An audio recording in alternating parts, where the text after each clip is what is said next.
That was Mr. Bobby Rush. Oh my gosh. You're listening to Blues and News with Brother Jacob. And I'm here live at UIC Radio. We're here until about 5:30 today. A couple of announcements just so you all know. First and foremost, we are changing the showtime, the day and showtime of our show. I will not be here next Monday. In fact, I won't be here on Mondays anymore because we are moving to Sundays, Sunday evenings from 6 p.m. to 8 p.m. So if you know someone who would want to listen but can't listen, now we're moving to Sunday. So spend your Sunday evening with us every Sunday here at UIC Radio Blues and News with Brother Jacob, and I'm very excited about it. So, and just so you know, no, they're not making me move or anything like that. I'm choosing to move. As you all know, I run late to my econ class every Monday, and I can't be late anymore.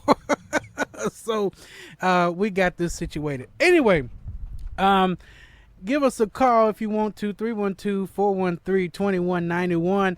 At the top of the hour, I played some Lil Walter, Juke by Lil Walter, and then Sons of Blues, S.O.B. by Billy Branch and the Sons of Blues.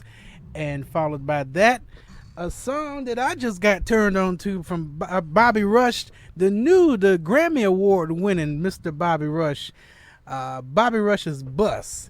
And I tell you, y'all got to go check that out too. So we're just jamming over here. So anyway, I got my special guest here in the studio with me, my good friend and mentor. This individual, I've known him. So he's the first blues musician that I ever met. And, Wow. and I've known him a long time. He's known me since I was about 8 or 9. I want you all to give it up for my good friend, Mr. Billy Branch. All right. How you doing, Uncle Billy? Yeah, I'm doing good, Jake. Doing great. Good. Mm-hmm. Mr. UIC alumni. we got a lot to talk about today. Yeah. So, well, first, thank you again, Billy, for joining me today. We're this is an honor for you to be here today with me. For all my listeners that are tuning in, like Liz Hill from Rehoboth Beach, Delaware, and Brenda Willis down there in Mississippi. Oh, yeah, the Willis twins. Yeah. And I know Dietrich Farr's checking in, too. Sister Roach. Yeah. Could you let our listeners know a little bit about your background, where you were born and raised, some of your upbringing? Well, I was born in Chicago, and my family moved to Los Angeles when I was about 4 and a half. Okay. And I returned here. At the time, it was called University of Illinois Chicago Circle Campus. We called it Circle. And I had a scholarship here. I graduated here in 1974. Okay. Mm-hmm. Wow. What'd you graduate in? Political science. Okay. Mm-hmm. Liberal arts and science. Yeah, very science. essential to play the blues. You know it. Yeah. So this got a lot of memories for me because actually I really got immersed into the blues while I was here, and I learned and practiced a lot right on this campus. Really? Yeah. So, okay, because I sure was going to ask you that. So, how, I mean, were you playing with other students or? Well, yeah, here's the deal. For some unknown reason at the time, looking back, I could say it was only fate. But I picked up a harmonica at age 11, and I taught myself how to play. It was just one of those things. I walked into a Woolworths, I saw it, and a little voice told me I could play it. When I bought it for $1, as soon as I put it in my mouth, I could play any folk or Christmas carol tune, melody that I could think of. When I came here to the University of Illinois, I still had a harmonica. That one would wear out. I'd keep buying. But I didn't know about blues. I was completely ignorant. I mean, I knew zero. And it was one fateful day. And I know the exact date now because an article was written by the former blues critic Jeff Johnson in the Chicago Sun-Times. Okay. And there was a festival, August 30th, 1969. That's the very first day I heard the blues. And this was the greatest blues festival ever produced in the history of planet Earth. Now I'm going to name a few names. Okay. Okay, Muddy Waters was headlining. Okay. There was Buddy Guy, Junior Wells, Big Mama Thornton, Coco Taylor, Robert Jr. Lockwood, Big Walter Horton, Little Brother Montgomery. There were about Lightning Hopkins. Oh, I don't know if there were about Bo Diddley. What? There were about 40 legendary names, and I didn't. All on this festival. All on the now.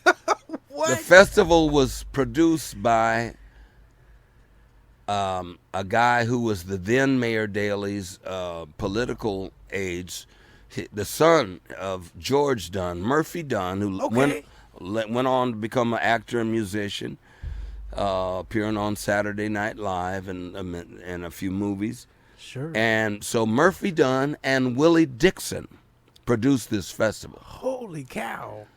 And to show you how hard I was bitten by the blues bug, this is the very first day I ever heard the blues. Okay. 7 years later, I was in Willie Dixon's band. Wow. And that date was August 30th, 1969. And so on campus, you know, as on any college campus, you got students want to be guitar players, want to be harmonica players, so, we would have jam sessions up on the fourth floor every day. Sometimes I wouldn't even go to class. We just jam all day. Wait a minute. What? Well, see, here's the deal. On the fourth floor in the Union over there, I think the dorms are there now. Me and my buddies, we joked, we said, if they had dorms when we were there, we'd probably still be here. But at that time, Circle, as we called it, as it was known, was one of the largest commuter college universities in the country. Is. Yeah, but you do have dorms now. We Right. didn't have the dorm. But at any rate, there were rooms that had televisions in them. Okay. And the televisions got vandalized. There was about 4 rooms, and so they replaced them with pianos. So there were 4 rooms that had pianos. And we'd go up there, and there'd be a few people that played piano, a few people play guitar, some horn players, and we'd just go up there and jam all day. Oh my goodness. Yeah. I would look. I can't even. Wow. What? If any students out there listening, come on, let's jam. Oh my goodness. Yeah. Wow. So okay. So let me go back. Okay.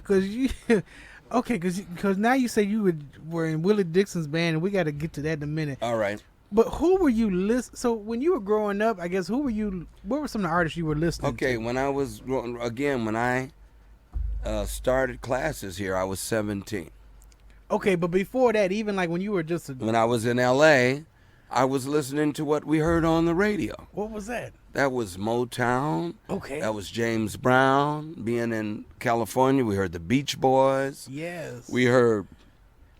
I listened to Jimi Hendrix. I listened to the Doors, the Stones, the Beatles, everything that was on the radio. That's what we, and you can hear that sometimes in my styles and my approach, because even though I'm pretty much known as a traditional blues harmonica player, but we all always have a blend, or we step out of that box, so to speak. And so I'm a product of those influences as well. Absolutely. Yeah. Absolutely. So, okay, so August 30th, 1969, that's the first day that you Ever heard the blues? oh my goodness.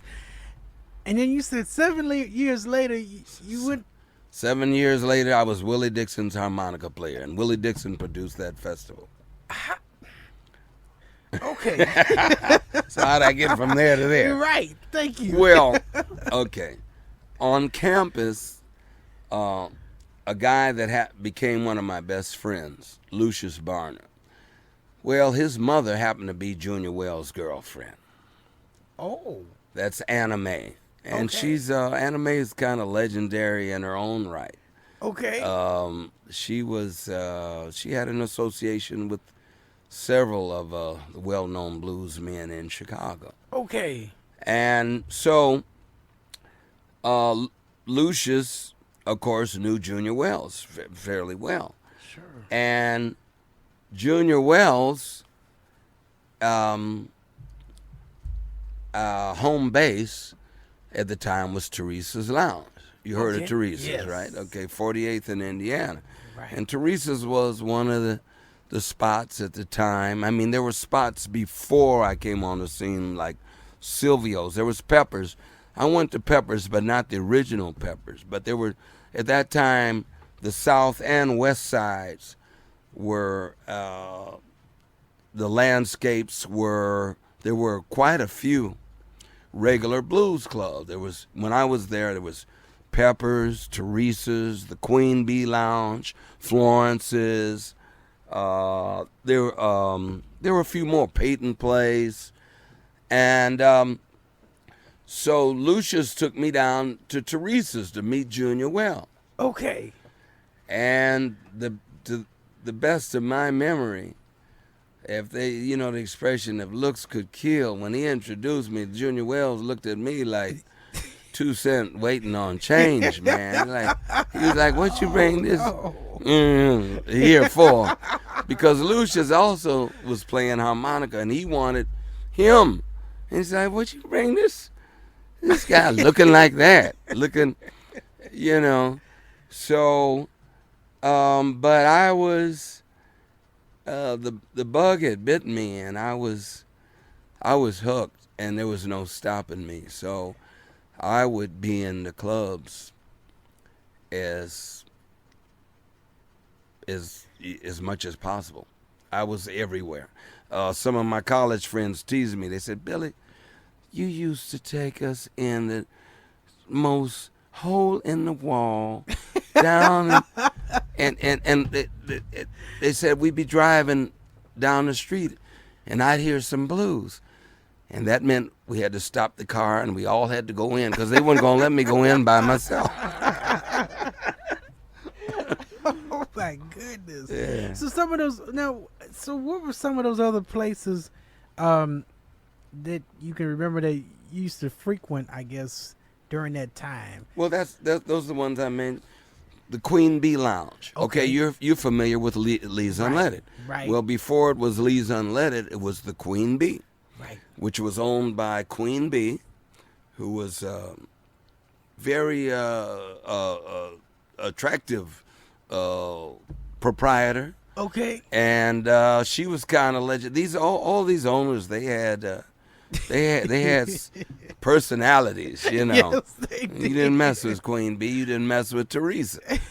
And Queen Bee would feature people like Magic Slim and Sun Seals. And oh man. see, back in those days, there was Junior Wells and Lefty Diz. Oh my who goodness. Lefty Diz was kind of like the guy that extended the hand from his generation to ours. Diz was the funnest guy on the scene, and we all followed Diz around. And so then, there was Florence's, which Hound Dog Taylor and Magic Slim would play over there on 55th and Shields. Okay. There was another one called Miss Jerry's, right? Or Well, that's another Jerry's Palm Tavern. there we go. That was not a blues club. Jerry, that's what I wrote the song about. Okay. Going to see Miss Jerry. You heard the song, right? Yep. Going to see Miss Jerry I'm one more gonna time. play it on there too. Okay. Jerry's Palm Tavern. Jerry had the place for over 50 years. Okay. But she acquired it from a former policy man or numbers man, Jim Knight, Okay. who had it since the 30s. And the Palm Tavern was the prime spot to be seen on the South Side. Okay. In other words, Frank Sinatra might stop in there, Sammy Davis Jr., Duke Ellington, Count Basie, Billie Holiday. Anybody who was anybody would be at the Palm Tavern. When Joe Louis won the heavyweight crown, he celebrated down there at the Palm Tavern. So the Palm Tavern was also the hangout. It was around the corner from the Regal Theater, which the Regal was the counterpart, best described, to Chicago's counterpart to Harlem's Apollo. It was where all the top black acts, B.B. King has a live at the Regal. Yep. The song Fingertips by Stevie Wonder? Yeah. That's at the Regal. Right. That's live at the Regal. Right. And the Palm Tavern was directly around the corner. Okay. So if somebody was headlining at the Regal, in between sets or after the show, they go around the corner and chill out and have some cocktails at the Palm Tavern. Wow. Yeah. And that Regal Theater, just so people remember, that was on 47th and King Drive. Right. Which was, of course, in those days was called South Park. Right. That's can't forget that. Right. Right. So okay. So let me go back because I jumped around a bit. So you met Junior Wells, and he was. You said if looks could kill, he looked. No, he looked at me, man. What you bringing this sucker down here for? I'm trying to teach you. So what ended up happening? After meeting Junior Wells that first day, he was a mentor to you at some point. He was, in a manner of speaking. Okay. After, even in your relatively short experience on this blues scene, which I had to compliment you. You've done very well. I'm very proud of you. You Brother Jake can sing the blues. Well, thank you. Especially for such a short time. But as you know, once you get on the scene, it becomes a network. So you get on one club, then you meet people and they'll say, hey, there's a set over here and there's a set over there. Yep. And, there's a family of sorts.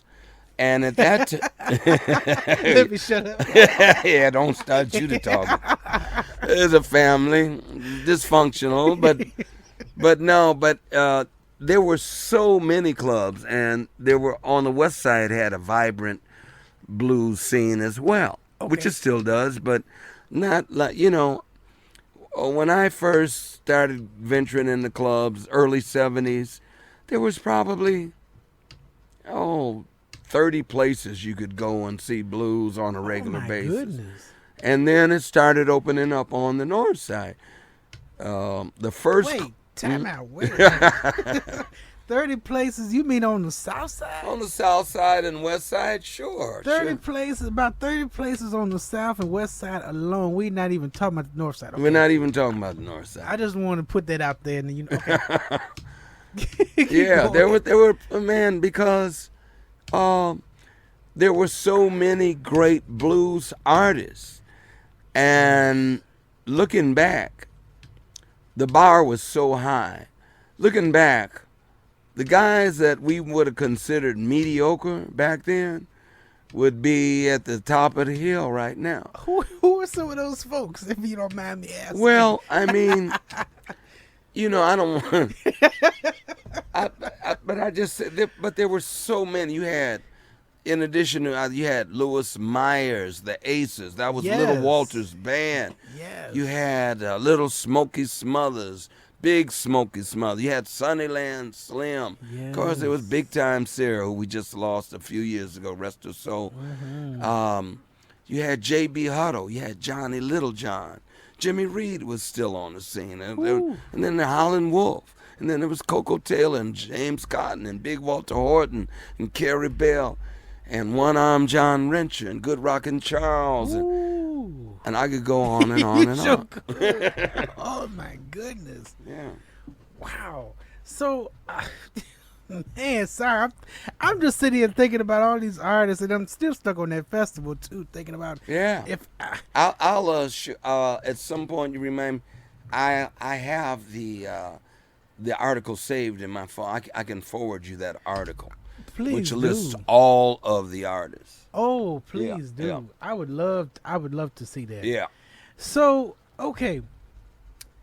Well, you know what? Before I get there, I tell you what. Before we start talking about Willie Dixon, I tell you what. Let me play this song. Let me play this record. Okay. And then when we come back, we'll talk more. We'll talk about your experience working with Willie Dixon. All right. In Chicago. Because you were working in Chicago Blues All Stars. That's right. Okay. Mm-hmm. We'll talk about that. We're gonna go back and talk about that in a minute. Let me go ahead and. You all are listening to Blues and News with Brother Jacob, and I've got live in the studio with me legendary Billy Branch, who is sitting here talking about his experience on the scene, and so we hope that if you have any questions or want to say hello to Billy, feel free to give us a call at 312-413-2191. We'll be right back. Let me go ahead and play this record real quick. Okay, let's see if I can do it. And you're listening to Blues and News with Brother Jacob. We were playing Willie Dixon. It don't make sense. You can't make peace. And after that, I played a little bit of Where's My Money? Billy Branch, Where's My Money? Yeah, man. I think the copy, the original copy I think I have of that, I think your old drummer Mose gave it to you? No, I cassette? think I heard him in the background. Was that him in the background? Yeah, that's Mose. Mose doing the lady. Yeah. Yeah. So, okay, so 7 years later, you got to work with Willie Dixon. Willie Dixon, I mean, what was it? The roots. Blues are the roots and everything else are the fruits. That's right. I remember when I met you at 9 years old, you said that. And I said, where'd you hear that? You said, Willie Dixon? I was amazed that here's a young man, 9 years old, because I think your mother at the time said that you would tape the shows that from Purvis Span, right, and then send them to your grandmother. Yep. That was amazing to me because I've been working with blues in schools almost as long as I've been playing professionally, since 1978. So having worked with youngsters, I thought that was so fascinating and commendable that little young black boy would be listening and that interested in the blues. That was really something. Absolutely. Well, and because that's how, right, the first time we met, because I met you through Purvis Span and Professor Caleb Dubé. That's right. From DePaul, right, down at the Museum of Science and Industry. Right. I think we had a panel discussion. Yep. Yep. Mm-hmm. And yep, that's right, because my mother was with me when I met you down there. Right. And we were talking, you, Purvis, I think Caleb was moderating the panel, and it was you and Purvis that were talking about the future of the blues and everything else. So yeah, isn't that something? And comes full circle, right? And when we get to Dr. Sterling Plump, I got another thing. Okay, yeah, okay. But that's funny. And now look, and then I met you. You were the first blues musician I met on the scene, and really, because I think the first blues gig, other than going to see like Coco Taylor and them at the Star Plaza Theater, I think the first time I actually stepped foot in a blues club was seeing you at Rosa's. Really? Yes. And that's something. And then look, now I'm at UIC. And look at you, big Excuse me, blues man yourself. and got you on my show at UIC. Yeah. Wait a minute. That's a sign. That is deep. I'll Yeah, let you you were think 9 about years that. old, and I'm on your radio show. Right. Yeah, that's, So, what was your? So anyway, what was your? Talking about Willie Dixon. Going back to Willie Dixon. okay. What was your experience like working with Willie Dixon? You got to. I mean, that's. What Willie Dixon? What? Yeah. Right. Well, for people who may not know the legacy of Willie Dixon not only wrote a significant amount of the blues hit records by the famous blues artists, notably, of course, Coco Taylor's Wang Dang Doodle, for Howlin' Wolf, for Bo Diddley, for Little Walter, for Sonny Boy Williamson, and Muddy Waters. Muddy Waters, of course, and beyond that, many of the pop and rock artists. Of course, he was very influential in the British rock invasion because groups like the Doors, Cream, Led Zeppelin. I mean, their early recordings are just laden with Willie Dixon tunes. Right. So his influence, he's one of probably the most unknown. And when I say unknown, I'm talking about to the general public. A lot of people outside of the blues world are not familiar with who Willie Dixon is. Right. You know what I'm saying? But he's one of the most influential, because even Elvis Presley, I remember when the Pointer Sisters came out with their first album, and it had Wang Dang Doodle on it. I was blown away. I said, this is cool. But, my tenure with Willie Dixon cannot be overstated, the importance, the value of it to me, because I learned so much by being in the Willie Dixon Chicago Blues All-Stars for about 6 years. Absolutely. He was very non-assuming individual. He didn't put on airs. He didn't put on that celebrity persona. He was just I never had an occasion to hear him raise his voice. I never heard him cuss unless he was just kind of joking around. He wasn't a big cusser. He was cool. And it was through Willie that I really learned how to play. See, I thought I was pretty good when I got that. See, I replaced Carrie Bell.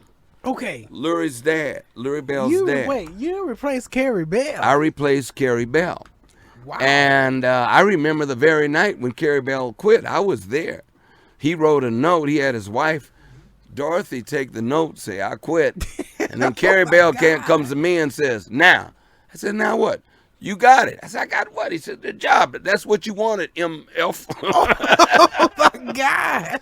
And What? so it was a bittersweet moment because Carrie Bell was one of my idols and he was one of my mentors. And he said, I got him. So here I am. Now I got the job. Oh, my God. And I quickly found out on the road. See, they said the road will make you or break you. On the road, you separate the men from the boy. I found out I wasn't quite as good as I thought I was. So I had to dig deep real hard and get better real fast. Oh, boy. And I did. Oh, my goodness. Yeah, because the pressure was on because Carrie Bell at that time was at the top of his game. I mean, for my money, I didn't feel like any other cats could touch him at that time. Okay. And there were some bad cats out there, man. You had Junior Wells, you had James Cotton, you had Big Walter Horton. They were all monsters in their own right. But Carrie Bell was hitting hard, man. And here I come, and I think I got it, and I found out there was a whole lot more I had to learn. Wow. So now tell me, you stayed with the band for how long did you About stay? 6 years. 6 years. Mm-hmm. Okay. And then after 6 years, you went on and you did what? You started your own band, or yeah, when did the that Sons happen? of Blues actually ran kind of concurrent Okay. with that tenure because, okay, this year is, we're commemorating the 40th anniversary of the inception of the Sons of Blues. We're gonna work our way up there because that's 40 years. Yeah. And of course, I'm the only original member. But the original members were Lurie Bell, the son of Carrie Bell, Sure. Freddie Dixon, the son of Willie Dixon, and Garland Whiteside, who was Willie Dixon's drummer, Clifton James's son. Okay. Clifton James was also Bo Diddley's original drummer. Wow. So I came up with the name, which Lurie Bell disputes to this day. But I came up with the name. I was the only one who was not the son of a famous blues musician. So the way the band was formed was that Jim O'Neill and Amy O'Neill, the founders of Living Blues magazine, were approached by George Gruntz, who produced the Berlin Jazz Festival. Okay. And he wanted to have a blues segment. We were the answer to the question, are there any young black blues performers? And so Jim, I had, I think, been playing with Willie.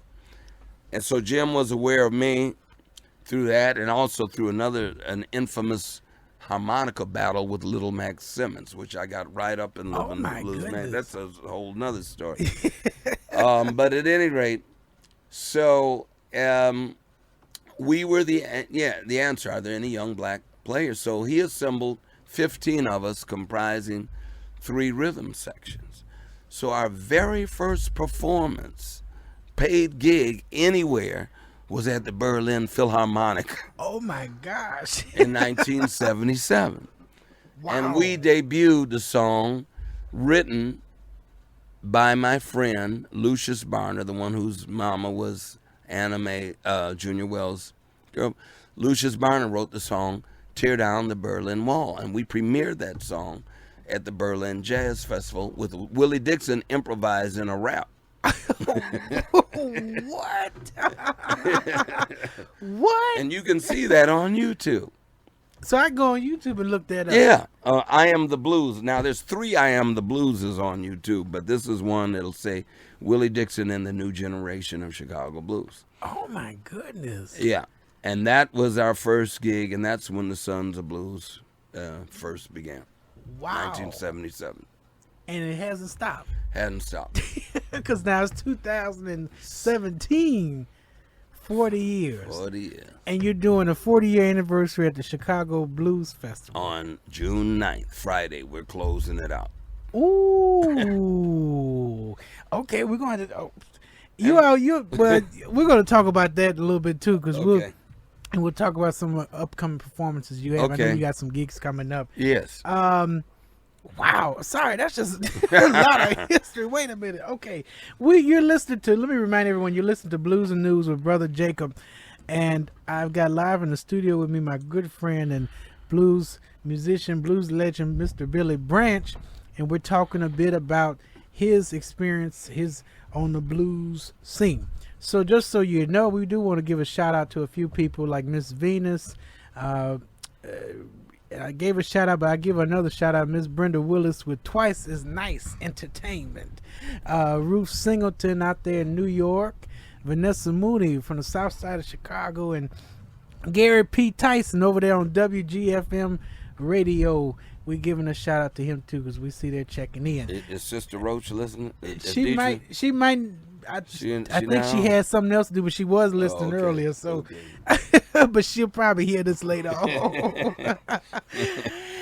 So we just want to thank you all for tuning in, and we want to also remind you that we won't be on the air next Monday. As I mentioned before, we will be on the air on Sunday. Starting this Sunday, we'll be on the air this Sunday.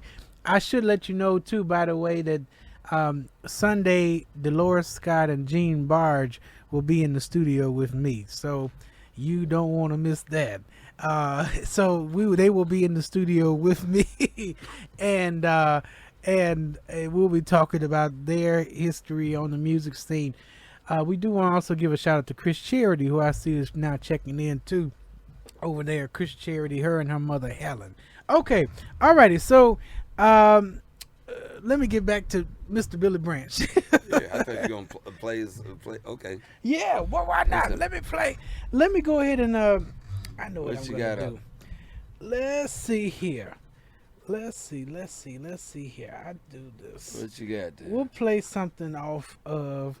We're gonna play something off of Billy's latest release, Blue Shock. Okay. So let's go ahead and we'll put that on the air. All right. Let's see. Now I really feel like Purpose. Let's see. This should work. That's a little Billy Branch for you. That's some Billy Branch I don't think some of you may have heard. I know this is new to me. I told Billy, I said, wait a minute, what? This was off of, so what did I play? So we played Blues Shock. Mm-hmm. Then we played I'm Your Hoochie Coochie Man, Muddy Waters, another person that I, from what I understand, another song that was a great influence to you. That's right. Mm-hmm. And then we played some more Billy Branch for you. The first one was Kissin' My Love with Alyssa Peebles Yarbrough on there. That's Yarbrough and Peebles, yeah. Yep. Famous duo, R&B duo. Right, right. And then after that, we played Heart in Your Life. Yeah, and they're doing the background, and the album is called Satisfy Me. It's already, what did we say, how many years now? What was the year on that, Jay? That 1999. Almost 30 years ago. Well, not 30. Well, 28? No. 1999. I'm only 24. Wait a minute. I was born in 92. So wait a minute. Or is it 8? Oh, am I? So almost 20 years. Almost 20 years ago. Don't put my age up there. Everything's, seems to be getting old now. Okay, good. Oh, it's not even 20 years old. It's still new. Is that what happened when you hit the legendary stage? Yeah, you get bluesheimers. Well, somebody else told me that gets sometimers. I guess sometimes they do and sometimes they don't. Well, I just call it bluesheimers. So we're sitting here. You're listening to Blues and News with Brother Jacob. We still got a little bit of time left. We're talking about Billy Branch's experience here on the blues scene. I need another hour to talk to Billy Branch. You've had strong connections with the university as someone who graduated from here, and then we talked about Blues Shock that was written by Sterling Plump. Son of the Blues. Son of the Blues. Okay. Sterling wrote the poem, the lyrics, and we first recorded on the Where's My Money album in around 89, I think. And then we revisited it and revamped it on the Blues Shock album. Yes, Son of the Blues. Wow. And Sterling Plump was a professor here in the African American, or was it Black Studies Department? He was Sterling. I was in the crop of, I think, his first students when he first came here from Mississippi. Okay. And he taught creative writing, and black and poetry. And Sterling was a very revered, very popular figure here among the black students. I mean, I remember we'd go after class. Everybody as many people in class would be at his office, because he was so deep. And it's partly because of our association that he became the blues poet. And he's published now, I think, over 20 books of poetry. But He's been a mentor to me. He's been one of my staunchest supporters, and a very good friend. Wow. Yeah. Oh my goodness. Professor Sterling Plump. Yes. Distinguished professor from University of Yes. Illinois at Chicago. Yes. So now, Billy, we were talking during the break. We were talking about artists Mm-hmm. as well. You had a Monday night residency down at artists. I guess you could call it that. I mean, how long were you working? We down were there? at Artists on Mondays for 27 years. My goodness. Yeah. And that was over on 87th. That was 1249 East 87th in Kimbark. Oh my goodness. Now you've had down at Artists, you had a lot of people come through the doors over We there. did. Can you tell me some of those folks? Well, you just mentioned that Mavis Staples graced us with her presence and her talent on my 60th birthday party. How did you get Mavis Staples to come down to your 60th birthday party? Well, she did a performance, I think the year before or she did a performance at a festival. And I was back there and I greeted her, and at another festival I had on I'll Take You There, there's a harmonica solo in. Sure. And she let me play that solo. We were out in Laramie, Wyoming, Snowy Range Festival. Okay. And that's when, she kind of knew of me, but didn't really know. But that's when she said, Billy, I didn't know you could play harmonica like that. So when I'd see her, she'd always be gracious. And she intended to call me up on this festival out here in Chicago, but she forgot. And, it's understandable, Right. You get busy, you're on stage, Right. And that's what you're focused on. So I wasn't disturbed by it, but she was so apologetic. She said, "Oh, Billy, I'm so sorry." I said, "Mavis, it's fine." And I said, but I'm celebrating my birthday at Artists in a few weeks. It should be wonderful if you come down. Well, she came down, and she sang "I'll Take You There" with us. Oh my goodness. And it was just such a wonderful moment. She's such a beautiful, gracious, down-to-earth,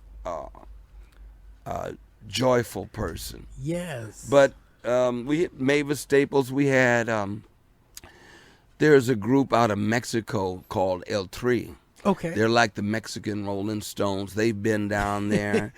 There's a wonderful vocalist by the name of Susana Baca, who is Peruvian treasure. She is a world music personality with a beautiful voice. She's been down there with her band, Susana Baca. Sure. We've had Eddie Kendricks from the Temptations came up and sang. Eddie Kendricks sang "Just My Imagination" with us. What? Yeah. What? Yeah. And in addition to, Ronnie Baker Brooks, whenever he wasn't on the road, he'd be down there with me. Right. All the locals, people from out of town. It became an international way station because sometimes you'd see more European folks than black folks in there, or more Japanese, because they knew that I would always open the stage to allow them to sit in with us. Absolutely. Yeah. And it became, it was a very unique atmosphere. Artists, Lud and her husband Clarence, but it was artists, and her personality set the tone for the clubs. Artist was gracious, she was vibrant, she was fun, and anyone who came in there always said they felt like they belonged there. Wow. And that's people from all over the globe. Yeah. Wow. And it was a shame. It was 27 years was a long time. So many people talk about it, and people say if you missed it, you really missed something special, because there was nothing like it. It wasn't really a jam session, but it was. It always ended up being a jam session. Yep. But you had some of the best in the band. Lefty Diaz, came down there when he was still alive. I mean, everybody, big time, everybody came down to artists. Absolutely. You know. Oh my goodness! Now thinking about artists, where and even though after I know while they were open and now after they've closed, where are some other places that you're working at that you regularly? Well, we don't have a weekly schedule anymore, but the principal clubs we play at are Rosa's Lounge, Kingston Mines, Buddy Guy's, and we play twice a year at the Promontory. Okay, yeah. And Lurie Bell and I just played at Space last Thursday. We did a duo. Okay. And that was very well received. And I was so sick, man. I was so hoarse, I could hardly talk. Oh, my goodness. Thankful the audience was gracious. And Howard Reich, the Tribune Jazz Crew, he gave us such a wonderful write-up. And he gave us a very merciful review. But yeah, those are the main places. Yeah, wow. So now you've got I think this weekend you're at the mines. We're at the Kingston Mines this weekend, Friday and Saturday. Over there on Halsted Street, Halsted and Wrightwood. I can't think of the address. Bring your Red Bull. Bring a case of Red Bull. Cause we be there till 3:30 in the morning. I was about to say a rooster start waking up by then. Yeah, brother. Lord have mercy. Now, Billy, I'm curious to know what kind of advice do you have for, let's say, some of these new musicians that are coming out on the scene, and that say someone comes out to say, I want to be the next Billy Branch, even, or I want to be the next Junior Wells. What kind of advice do you have for these new folks on the scene? For one thing, learn the music. I mean, you're learning when you come out and these jam sessions. See, when I was first on the scene, they didn't have jam sessions per se. But that's, the clubs being the way they are, you get on stage, I remember being so terrified in those early days. You just get a nerve. And but you have to familiarize yourself with the music. Listen to the records. Listen to them. And if you're an instrumentalist, a guitarist, or a harmonica player, practice with those records. And the other thing is to be respectful. And don't come in there with an attitude like you're all that, because you're playing with guys that have been doing this 40, 50 years. And I was always humbled by the presence. I was always aware that I was in the presence of greatness when I was around the Junior Wells and Lefty Diz and Sammy Lawhorns and Coco and Sunnyland and Big Walter and all. And I was very humble. And as a result, I think I was able to learn maybe a lot more if I hadn't been. Yep. Wow. Mm-hmm. So you all hear that, to all the new and upcoming musicians like myself. Yeah, learn, take the time, because the blues is a very, very special music. I say it's the most powerful music on the planet because it's the most universal. A lot of people can't relate to classical music or jazz. Right. Jazz goes over the head. Classical is too highbrow. Country is a little bit too removed. But everyone gets the blues. Everyone experiences that feeling. And the music is a way for each individual to be able to channel that feeling into a musical form of expression. Right. Yeah. Absolutely. Are there any last things that you want our audience to know before we get on out of here? Well, we're working on new CDs, slow but sure. And We just began the process. We laid 4 tracks about a month ago. Oh my goodness! Yeah, and I just encourage everyone, support the blues. Come out, have a good time, because it's not what a lot of people used to think is just for old folks. Right. It's not. It's exciting and it's fun, and you'll have a good time. Absolutely. Yeah. Absolutely. Well, Billy, thank you so much. Oh, for my taking pleasure. time. We need, like I said, I need a whole another 2-3 hours so we can talk. Well, we can do it again sometime. Yes, we do. We really do need to do this again. Yeah, here I am back full circle. Right. Oh, what I forgot to mention here. How much time? Go we got? ahead. Okay. You got it. At my high school, Okay. Dorsey High School, Yes. the newspaper was called the Circlegram. The configuration on our yearbook, 1969, the graduating year, was the configuration of the amphitheaters that they used to have here on Circle campus. Sterling Plump's, one of his first books was called Steps to Break the Circle. So we got that. Oh my. We got that. And you went to Circle Campus. Yeah.